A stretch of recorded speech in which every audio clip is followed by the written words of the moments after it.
কলকাতার আইকন হলুদ ট্যাক্সিগুলি বিলুপ্তির পথে। পরিবেশগত নিয়ম এবং বয়সীকরণের কারণে প্রায় 2500 ট্যাক্সিকে রাস্তায় চলাচল নিষিদ্ধ করা হয়েছে। ফলে ট্যাক্সি চালকরা এবং শহরবাসী উভয় উদ্বিগ্ন। গীতিকার ঝর্ণা ভট্টাচার্যের উদ্যোগে এই সমস্যা সমাধানে হারানো সুরে হলুদ ট্যাক্সি নামক একটি আলোচনা সভার আয়োজন করা হয়। ঝর্ণা ভট্টাচার্যের পাশাপাশি এই আলোচনা সভায় অংশ নিয়েছিলেন শান্তি দাস আইপিএস, অতিরিক্ত পুলিশ সুপার এবং পশ্চিমবঙ্গ মাননীয় রাজ্যপালের এডিসি জয়ন্ত নারায়ণ চ্যাটার্জি, লেখক ও অভিনেতা শতরূপ ঘোষ, রাজনৈতিক কর্মী সৌম্যজিৎ মহাপাত্র সহ বিশিষ্ট ব্যক্তিরা। বিশেষজ্ঞরা এই সভায় অংশ নেওয়ার পাশাপাশি হলুদ ট্যাক্সি সংরক্ষণে গুরুত্ব, ট্যাক্সি চালকদের জীবিকা রক্ষা এবং ঐতিহ্যকে আধুনিকতার সঙ্গে মেলানো এই সমস্ত বিষয়ে আলোচনা করেছেন। 1908 সাল থেকে কলকাতার রাস্তায় হলুদ ট্যাক্সি চলাচল শুরু করে। এই ট্যাক্সিগুলি পরবর্তীকালে কলকাতার একটি প্রতীক হয়ে উঠেছে, কিন্তু বিভিন্ন কারণে এই ট্যাক্সিগুলি ধীরে ধীরে কমে যাচ্ছে। পরিবেশগত নিয়ম অনুযায়ী 15 বছরের পুরনো গাড়িগুলি রাস্তায় চালাতে দেওয়া হয় না, ফলে অনেক হলুদ ট্যাক্সি রাস্তা থেকে সরে যাচ্ছে। বিশেষজ্ঞরা মনে করেন এই সমস্যার সমাধানের জন্য সরকারকে কিছু পদক্ষেপ নিতে হবে, যেমন পুরনো ট্যাক্সিগুলি সংরক্ষণ করে চালানোর ব্যবস্থা করা এবং নতুন ট্যাক্সি চালানোর জন্য সহজ শর্ত করা ইত্যাদি। এই সভায় শান্তি দাস আইপিএস বলেন, এই অনুষ্ঠান হলুদ ট্যাক্সির সাংস্কৃতিক গুরুত্ব এবং কলকাতার অন্যান্য ঐতিহ্য সংরক্ষণে এক দুর্দান্ত ভূমিকা পালন করছে। সমাধান খোঁজার প্রয়োজনীয়তা নিয়েই তাদের এই প্রয়াস সত্যি প্রশংসাযোগ্য। ঘটনাচক্রে আমার হলুদ ট্যাক্সির প্রতি কোন রকম মায়া মমতা নেই। সেটা হচ্ছে যে আমি এত না শুনেছি, কেউ সংকীর্ণতা বা প্রাদেশিকতা ভাববেন না। কলকাতা ট্যাক্সি ড্রাইভারদের মধ্যে যতদিন পাঞ্জাবি ট্যাক্সি ড্রাইভার ছিল, ততদিন না বলার প্রবণতা কম ছিল। তারপর সেটা চলে যায় কারুর না কারুর হাতে, কাদের হাতে আর বলছি না। তারপর থেকে যেটা ঘটে সেটা হচ্ছে নো রিফিউজাল লিখে দেওয়া সত্ত্বেও তারা স্পর্ধার সাথে বলতে পারে আমি যাব না। এখন প্রোডাকশন বা ওই যে ভদ্রলোক গাড়ি করে এসে রিল বানিয়েছেন, খোঁজ নিয়ে দেখুন সেটুকুর জন্য ট্যাক্সিওয়ালা কত পেয়েছে। বা যে সিনেমার জন্য 1 ঘন্টার জন্য যে ট্যাক্সিটাকে নেওয়া হয়, খোঁজ নিয়ে দেখুন সে ট্যাক্সিওয়ালা কত পেয়েছে, তাই রাজি হয়েছে। মিটারে গিয়ে যদি ওই কাজটা করা হতো, সে ট্যাক্সিওয়ালাও রাজি হতো না। একে কালের নিয়মে 15 বছর হয়ে গেছে, যাচ্ছে। এবার যেটা করণীয় ছিল, যেটা হিন্দুস্তান মোটরস তো আর নতুন করে তৈরি করা সম্ভব নয়। সরকার গতিধারা কিছু তাতে সুবিধে দিচ্ছেন। সরকার চেষ্টা করলে হয়তো আর একটা সরকারি প্রকল্প, যে নতুন করে গাড়ি, নতুন কোনো গাড়ি সরকার কিনে দিচ্ছে, সেই গাড়ি চালাও করে যেটা হতো, তাতেও যারা যারা পেত তারাও যে কতটা রাজি হতো সেটা নিয়েও আমার সন্দেহ আছে। কারণ কারা পেত সেই ট্যাক্সির মালিকানা, সেটাও যেমন আমি জানি, এবং তারা যে কতটা রাজি হতো সহজেই অনুমেয়।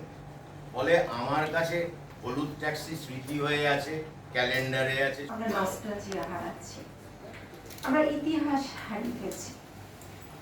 কেন বলুন তো? কেন? উত্তরগুলো আমাদের জানা নেই।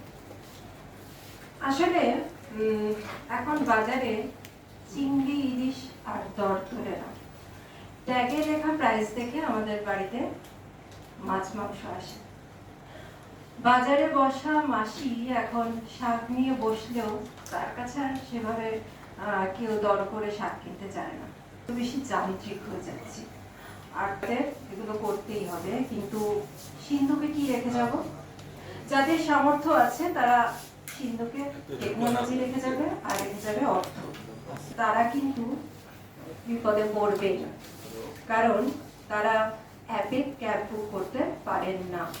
আমার বাবা মাই পারেন না। আমার বাবা মা মফস্বলে থাকেন, তারা জানেন কলকাতায় আসলে হলুদ ট্যাক্সি ডেকে নিতে হয়। তারা কি করবে? সারা কলকাতা ঘুরলেন, বাংলা গান শুনলেন, আর হলুদ ট্যাক্সি চললেন। কি গর্বের ব্যাপার বলুন।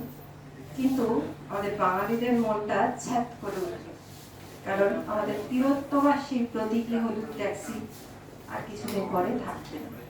ট্রামনের লাইনগুলো আছে, কাঁদছে, নীরবে কাঁদছে। হলুদ ট্যাক্সির ছবিগুলো একদিন নীরবে কাঁদবে। যে তিলোত্তমায় 16 থেকে 18,000 ট্যাক্সি চলতো, কোভিডের পরে তা হয়ে গেল 7,000, তারপরে 4,500, এখন কোটি মানুষ সেটা সার্চ করেছে। কিন্তু কতজন সেই অ্যাপের মাধ্যমে হলুদ ট্যাক্সি চড়েছে? তো কেন চড়েনি?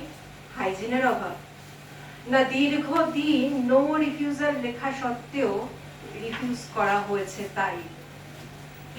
এই অনেক প্রশ্ন আমাদের মনে দানা বেঁধেছে।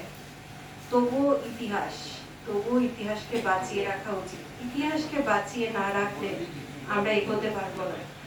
আমরা আগামী দিনকে বলতে পারবো না আমাদের তিলোত্তমার প্রতীকী কি কি ছিল। এভাবে হয়তো একদিন বাংলা থেকে রসগোল্লা উঠে যাবে, তখন আর ওই রসগোল্লা নিয়েও গর্ববোধ থাকবে না, বাংলা ভাষা উঠে যাচ্ছে। খানিকটা নস্টালজিয়া, খানিকটা বিরক্তিবোধ, খানিকটা হচ্ছে রসবোধ। হলুদ ট্যাক্সির মানবিক বোধও আছে যদি নির্জীব বস্তু হয়।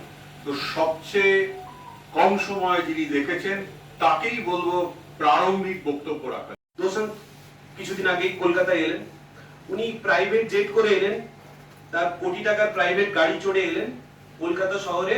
একদিন শীতকালের সকালে হাওড়া ব্রিজে একদিন হলুদ ট্যাক্সিতে উঠে উনি পেছনে একটা সুন্দর গান রিল বানিয়ে ছাড়লেন যে আমি শুনেছি সেদিন তুমি, সাথে হলুদ ট্যাক্সি নস্টালজিয়া মানুষের মধ্যে ছড়িয়ে দিলেন। আমরাও গদগদ হয়ে উঠলাম। কিন্তু আমরা আমাদের দায়িত্ব কবে পালন করেছি হলুদ ট্যাক্সির প্রতি? এবং আমি যদি আরো এক্সাম্পল ধরি, এই হলুদ ট্যাক্সিকে দিনের পর দিন ব্যবহার করা হয়েছে, তাদের কাজটাই হয়ে গেছে কোনো সিনেমা প্রমোশন, কোনো সিনেমার দৃশ্যতে ব্যবহার করা। কিছুদিন আগে ভুলভুলাইয়া 3 বলে একটা মুভি হয়েছিল, তার জন্য কার্তিক আরিয়ান এসেছিলেন, বিদ্যা বালান এসেছিলেন। তারা হলুদ ট্যাক্সির উপরে দাঁড়িয়ে হরে কৃষ্ণ হরে রাম জাতীয় কিছু কার্যকলাপ করলেন। কিন্তু আমরা বাঙালিরা তা দেখে মুগ্ধ হই, কিন্তু বাঙালিরা সেই ঐতিহ্যটাকে বাঁচিয়ে রাখার জন্য আমরা রাস্তায় নেমে ওই হলুদ ট্যাক্সিকে একবার চড়ার কথা মনে করি না, আমাদের মাথায় আসে না, এবং খুব সঠিকভাবেই আসে না। কারণ আমরা এখন যে স্বাচ্ছন্দ্যবোধ অনুভব করতে চাই, যে কারণে যে শীততাপ নিয়ন্ত্রিত আমাদের গাড়ি দরকার, সেই টাকায় একই দামে আমরা পাই। ওলা, উবের বলুন, র্যাপিডো বলুন, সব জায়গায় আমরা এখন ঐতিহ্য মানে আমরা অভিজাত্য খুঁজে পাই, তার সাথে স্বাচ্ছন্দ্যবোধ পাই।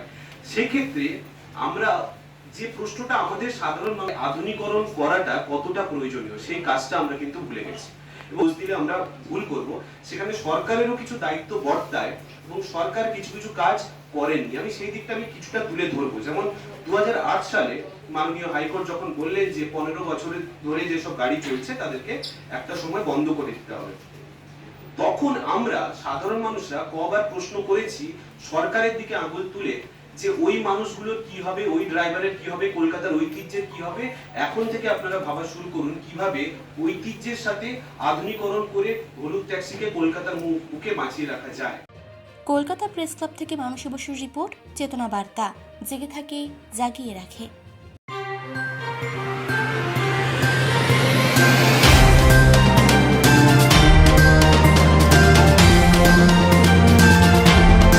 চেতনা বার্তা, জেগে থাকে, জাগিয়ে রাখে।